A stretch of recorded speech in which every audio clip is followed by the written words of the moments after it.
Hi hello friends, welcome back to media talks. நான் உங்கள் Mounika. So ஃபங்க்ஷன்னா கண்டிப்பாக அது ஒரு பெரிய பிரச்சனை இருக்கும். அது ஒரு ஹை வோல்டேஜ் ட்ராக்காக தான் மூவ் பண்ணுவாங்க. அதில் எந்த ஒரு டவுட்டுமே இல்லை.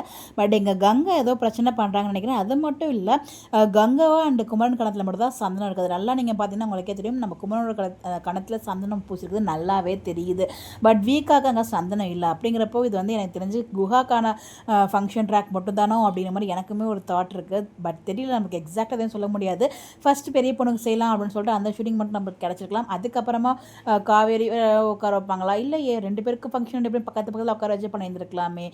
தெரியலங்க இது என்னன்னு சொல்லிட்டு. எனக்கு அதால் இதால் ஒரு ப்ராப்பரான டிசிஷனுக்கே வர முடியல. இது குஹாக்கா இல்லை வீக்காக்கா அப்படின்னு சொல்லிட்டு.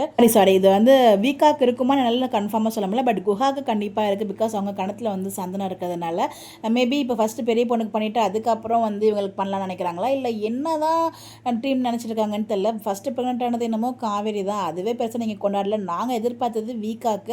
2 பேர் கொண்டாடினா கூட எங்களுக்கு ஓகே தான். பட் ஆனால் வீக்காவை விட்டுட்டு நீங்கள் குஹாக்கு மட்டும் பண்ணுறீங்களே, அது எனக்கு ஒரு கொஷின் வந்து இருந்துகிட்டே இருக்குது. தெரில. பட் ஆனால் இதில் வந்து கணத்தில் சந்தனம் இருக்கிறது குஹாக்கு மட்டும் தான் இருக்குது. பார்ப்போம் என்ன தான் டீம் பண்ணுறாங்க அப்படின்னு சொல்லிட்டு. உங்களுக்கு என்ன தோணுதுங்க, உங்களுடைய கருத்துக்களை கமெண்ட்டில் ஷேர் பண்ணுங்கள். Bye bye.